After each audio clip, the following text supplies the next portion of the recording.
Next up is Joshua Sideris from the PPC. Hey, thank you so much. Hello. Hey, I'm Joshua Sideris. I'm running for PPC, and look, I'm not a politician. This is my first time running. I'm actually trained as a computer engineer. Over the past 10 or 15 years, I've built medical software that saved lives, and now I build inspection tools that help prevent bridges from falling down. I'm running for office because I'm frustrated with what's happening in Ottawa. Now, I know what you're thinking. You got to vote for the Conservatives to keep the Liberals out, or I got to vote for the Liberals to keep the Conservatives out. Just for tonight, hear what I have to say. I'm trying to give you guys a choice. You might have some preconceived notion about the party. Just drop everything you think you know about it. Hear what I have to say.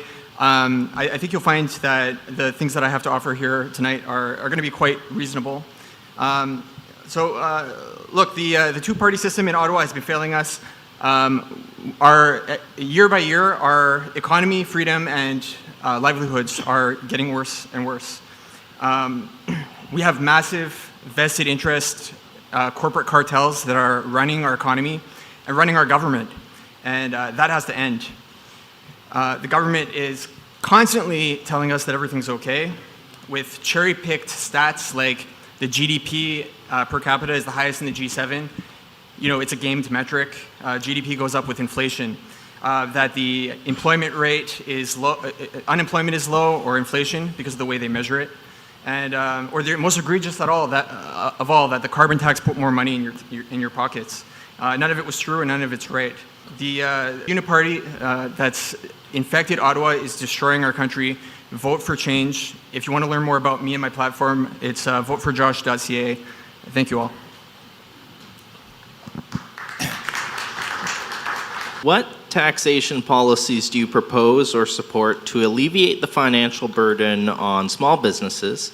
And how will these changes help foster growth, job creation in our local communities? Thank you.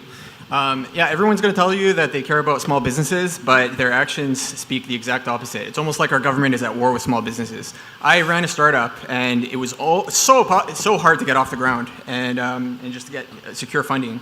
I was able to secure a small amount of funding, but nothing compared to what they have in the United States. And that's because our entire economy is backwards.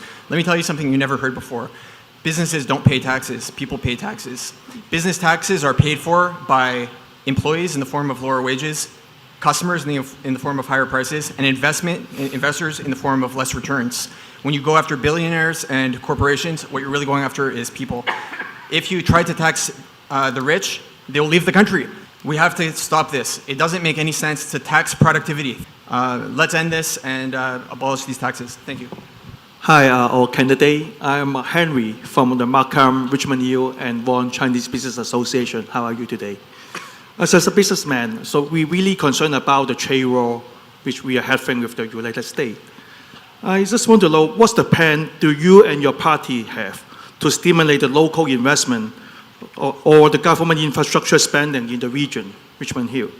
And how will you and your party protect Canadian and our local economy and workers from the impact from the tariffs? Thank you. Yeah, so you asked two questions, and I'll answer them both. The first answer is about stimulating local investment, and the answer is quite simple. We need to just stop capital flight and stop giving people a good excuse to get their money out of Canada. A billionaire having money in the bank is not a bad thing because that money is reinvested through our fractional reserve banking system. That's good for the economy. Let's stop getting people to move their money south. The second question was about tariffs, and nobody here will have an answer for it because they all support the government of Canada taxing people to import stuff that we don't even make here. We have to stop this. The United States has tariffs on us because Trump wants to refactor his tax system. That's bad economics for him, but we're doing the same thing. We want to tax our own people to import stuff from the States. It doesn't make any sense. Let's stop treating our economy like a US mining colony and start producing stuff here and consume what we produce here. Good evening, candidates. This is Kate from the Rotary Club. My question is about immigration and diversity. So Canada has long prided itself on being a diverse and inclusive country. What's your plan, or what's your party's plan, to manage immigration in a way that fosters economic growth, supports integration and ensures that newcomers feel welcomed, valued, and are integrated into the community to contribute effectively. How will you balance this with the needs of the Canadian job market? Okay. I mean, everybody supports immigration, even me being a part of the PPC. The question is really about how much immigration. And I think that per the party's platform, we probably have too much. We went from having about 200,000 a year to over 1 million. Why not 2 million? Why not 3 million?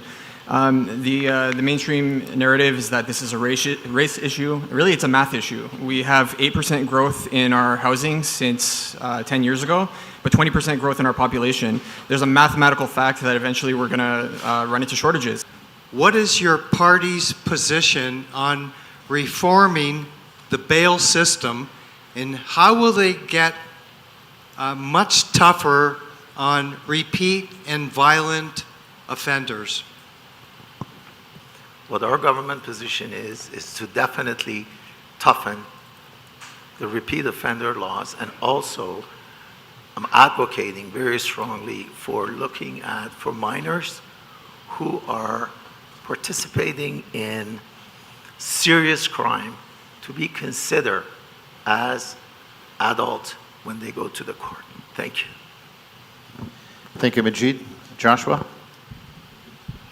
Well, if you wanted to make it harder for repeat offenders to get out and offend again, why haven't you done it?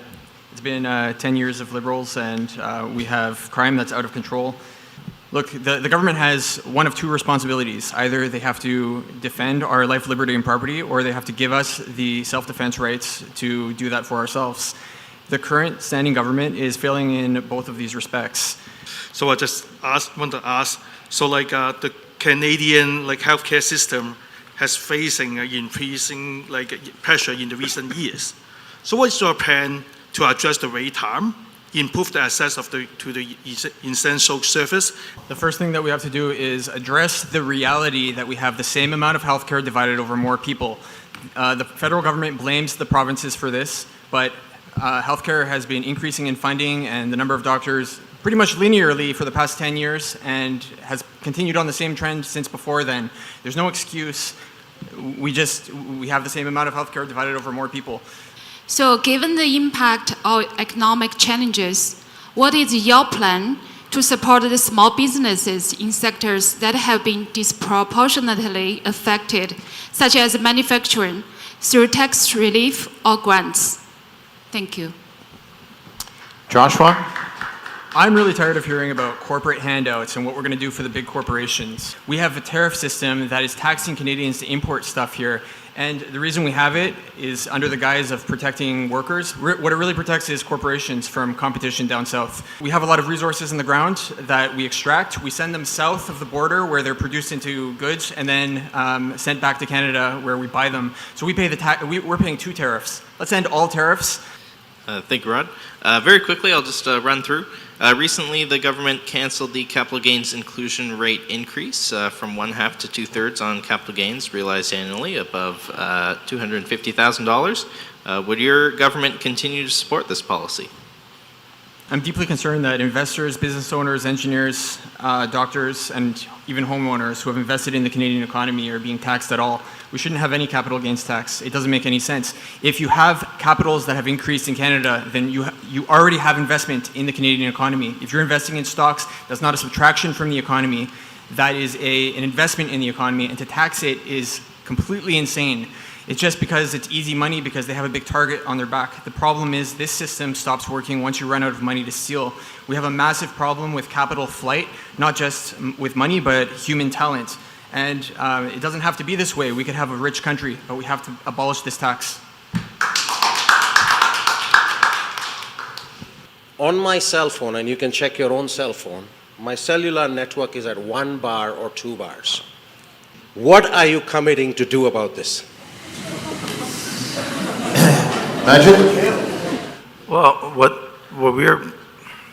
we could do for it is to make sure that we have the investment that's required to be able to support building the network that's needed through fiber optics Thank you. That's actually a great question, and I don't think anyone should have laughed at you because it's a real serious issue. One of the problems is actually the investment that our sitting government over many decades has given to Bell and Rogers to keep out the competition. That has to end, and we need to have real investment in Canada, and not government investment. We need to have more competition coming realistically from the States, but we could do it grassroots as well.